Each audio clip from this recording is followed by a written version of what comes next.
আসসালামু আলাইকুম। ডেল কার্নেগির লেখা হতাশ হবার কোনো কারণ নেই বইটির দ্বিতীয় পর্ব। অর্থ আবার অর্থপতিদের হাতে চলে যাবে এবং হৃদ অর্থবানরাই পুনরায় একইভাবে ধনী হয়ে উঠবে।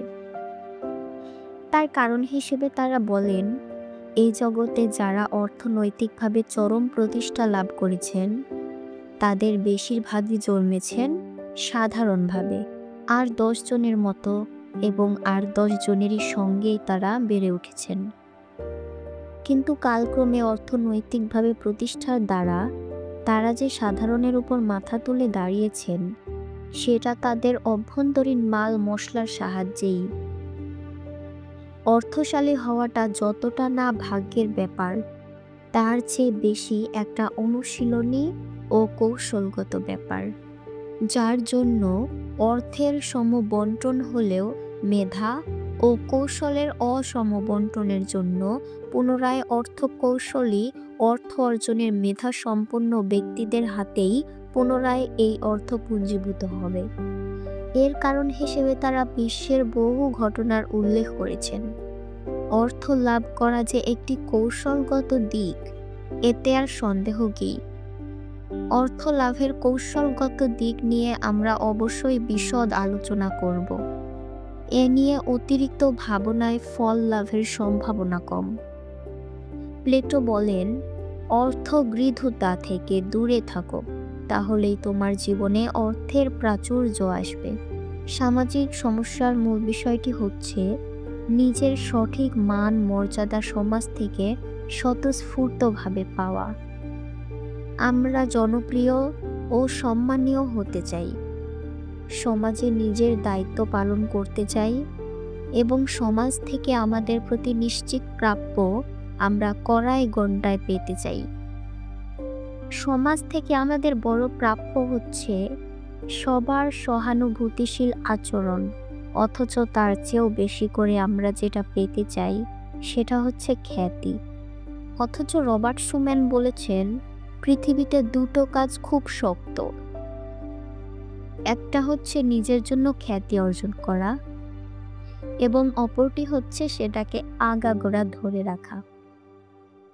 নিজের সুনামের জন্য সমাজ থেকে নিজের নাম যশকে আদায় করতে আমরা বহু রকমের ত্যাগ স্বীকার করে থাকি।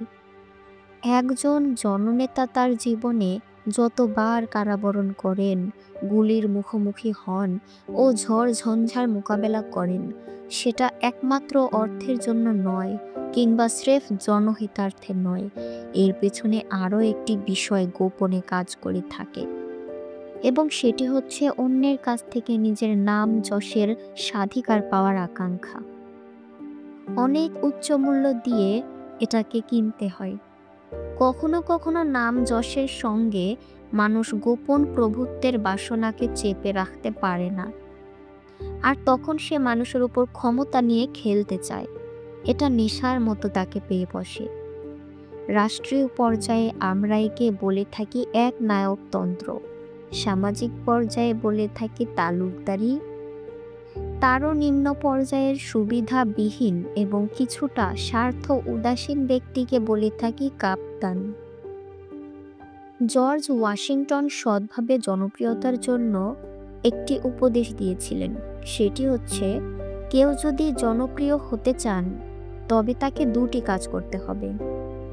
একটি হচ্ছে নিজের সুনামের উচ্চ মূল্যায়নের জন্য যাবতীয় জনকল্যাণকামী কাজ করা এবং সৎ গুণান্বিত ব্যক্তিগণের সঙ্গে মেশা। বস্তুত মন্দ সহচর্যের থেকে একাকিত্ব অনেক শ্রেয়। সমাজের হোতারা যখন আপনার যথার্থ যোগ্যতা ও পাওনার প্রতি অবহেলা করে, তখন কি করণীয় সেটা আমরা সামাজিক সমস্যা বিভাগে বিশদ আলোচনা করব। 3. রাষ্ট্রীয় সমস্যা অধিকার সংক্রান্ত বিষয়ক। সার্বজনীন শিক্ষা, অবৈতনিক বয়স্ক শিক্ষাকেন্দ্র, চিকিৎসার পূর্ণ ও সরকারি সুযোগ, নাগরিকত্ব নিয়ে যাবতীয় ঝামেলা নিয়ে আমরা রাষ্ট্রীয় সমস্যা বিভাগে বিশদ আলোচনা করছি। দেশের শাসনভারটা রাজার উপর মূলত, বিধাতার পবিত্র সংরক্ষণ হিসেবে প্রদত্ত হয়ে থাকে। অথচ রাজনৈতিক সমস্যাটা সৃষ্টি হয়ে থাকে রাজন্য বর্গের দুরাচারী একটি মাত্র কর্মপদ্ধতির জন্য।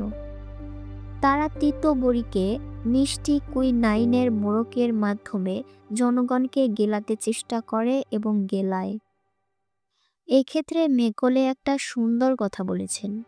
অনেক রাজনীতিবিদরা এমনই ভাবেন ও প্রচার করেন যে সে পর্যন্ত মানুষ স্বাধীনতার জন্য, গণতন্ত্রের জন্য উপযুক্ত মূল্য দিতে জানে না, যে পর্যন্ত তারা স্বাধীনতা ও গণতন্ত্রকে সঠিক ব্যবহারের জন্য লাগাতে পারে।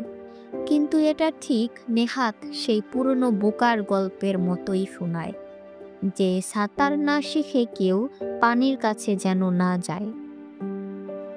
আমরা একটা কথাই বুঝি, অভাব যখন অপূরণীয় থাকে, উদর যখন শূন্য থাকে, তখন যত বেশি করেই রাজনৈতিক সুবিধার কথা বলা হোক না কেন, জনতার তৃপ্তি আসতে পারে না। আর সাধারণ রাজনীতি চাকারীরা এটাই করে থাকেন এবং জনতাকে দুর্ভোগ পোহাতে হয় এদের চিন্তা পরবর্তী নির্বাচন। আর প্রকৃত রাজনীতিবিজ্ঞরা ভাবেন পরবর্তী জাতির কথা, বর্তমান জনতার উপর চেপে বসা দুঃখ লাঘবের কথা। 4. পারলৌকিক সমস্যা নিয়ে আমরা বিবিধ আলোচনা করছি। 5. পারিবারিক সমস্যার পরে এই সমস্যাটি পৃথিবীর দ্বিতীয় সমস্যা, অথচ এই সমস্যার সমাধানটা মূলত বিচক্ষণতার উপর নির্ভরশীল। পরিবার প্রধান এবং পরিবারের সদস্যদের সামান্য মনোযোগ থেকে এবং সুষ্ঠু পরিকল্পনা থেকে পারিবারিক সমস্যা মুক্ত হওয়া নিশ্চিতভাবে সম্ভব। আমার প্রশিক্ষণ কেন্দ্রে যারা তাদের গ্রাজুয়েশন ডিগ্রি লাভ করেছেন, তারা প্রত্যেকেই ডিগ্রি লাভের আগেই প্রশিক্ষণ অবস্থাতেই এই সমস্যার পূর্ণ সমাধান করেছেন। পারিবারিক সমস্যার বিভাগে আমরা এ বিষয়ে পূর্ণ আলোচনা করছি। 6. দুর্ভাগ্যজনিত সমস্যা থেকে মুক্তি লাভ সম্ভব, যদিও সব ক্ষেত্রে সেটা পূর্ণভাবে সম্ভব নয়, তবু সাবধানতা থেকে পূর্ণ পরিত্রাণ সম্ভব। রোগ সারাবার থেকে রোগ থেকে সাবধান থাকা শ্রেয়।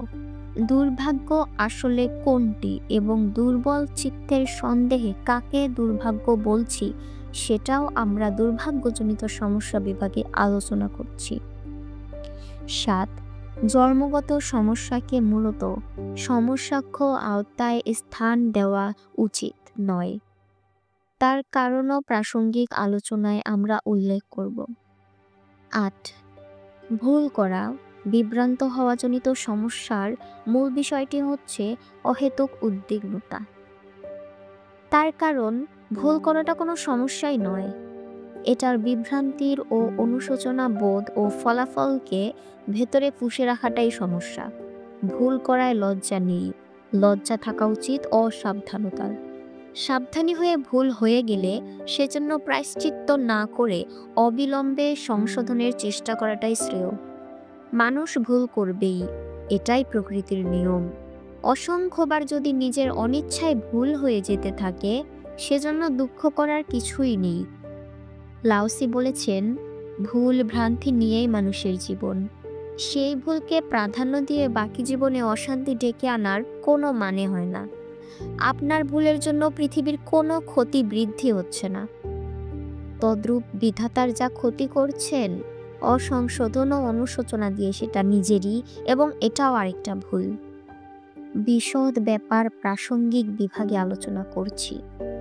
শুধু বলা চলে, যার জীবনে যত ভুল তার জীবন তত মঙ্গলময় হতে পারে। তার কারণ অন্ধকার অলিগলি পার হয়েই তো আমরা আলোর সন্ধান পেয়ে থাকি। 9. মানসিক সমস্যাটা বিবিধ, এটা প্রেম, স্নেহ, মায়া, মমতা, সম্মান, আভিজাত্যবোধ উদ্ভূত।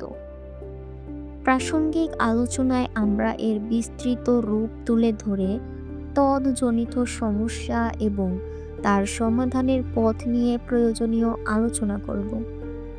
তার আগে চরম হতাশাবাদীদের জন্য আরেকটি অধ্যায় যোগ করা হলো। 10.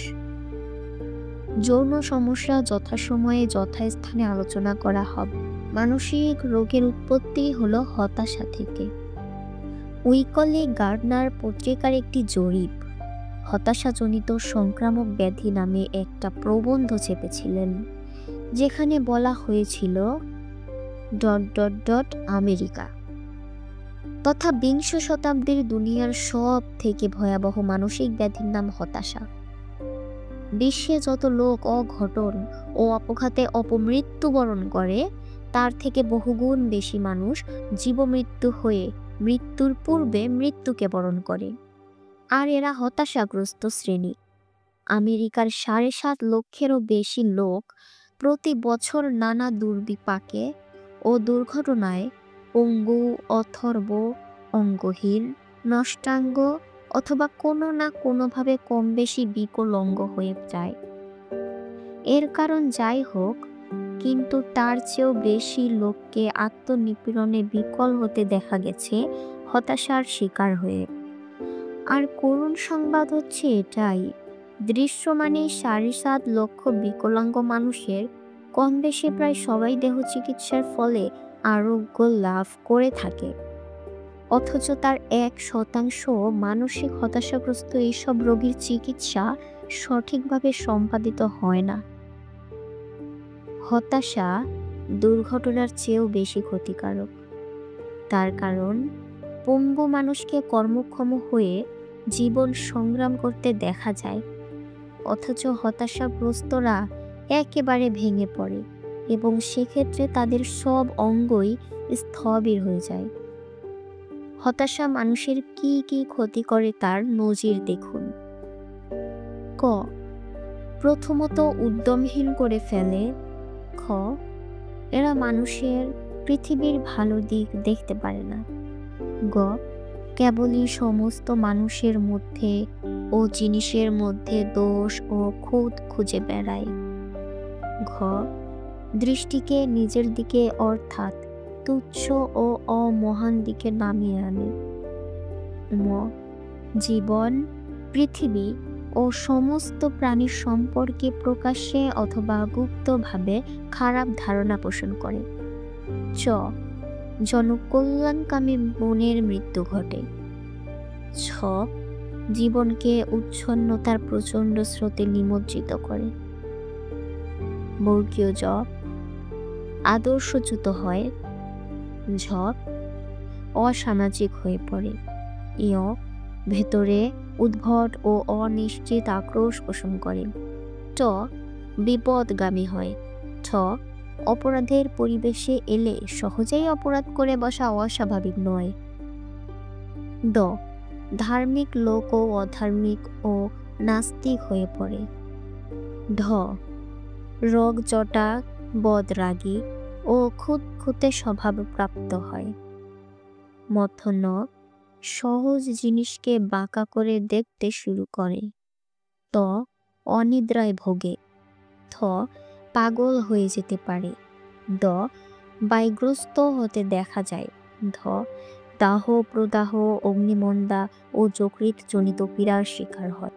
দন্ত ন. পাকস্থলীর হজম ক্ষমতা কমে যায়। প. অল্পতেই রোগাক্রান্ত হয়। প. আত্মাভিমানী হয়। আত্মহত্যাও এদের জন্য বিচিত্র নয়। ব.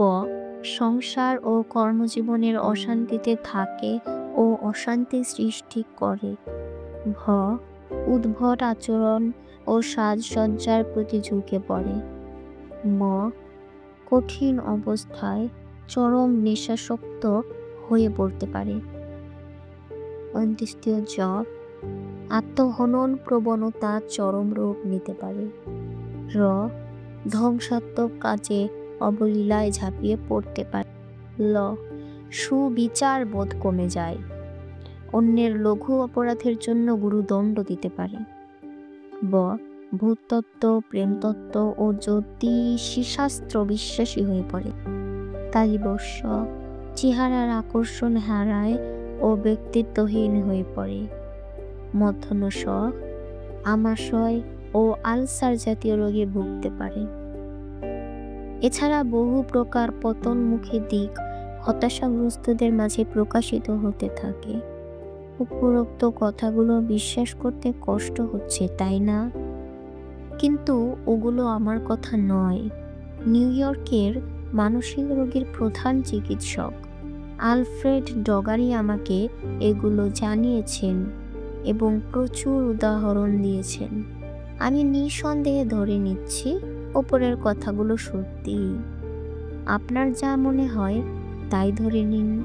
অন্তত এটুকু ধরতে তো আপত্তি থাকার কথা নয় যে হতাশা মানুষের মানবিক অধঃপতনের একটা প্রধান কারণ এবং হতাশাগ্রস্ত লোক নিজের ও পারিপার্শ্বিক মানুষের প্রভূত ক্ষতি করে থাকে। তার কারণ এটি একটি জটিল মানসিক সংক্রামিত ব্যাধি। এর আক্রমণ এক একটি শ্রেণী এবং গোত্রে ক্রমে ছড়িয়ে পড়তে দেখা গেছে।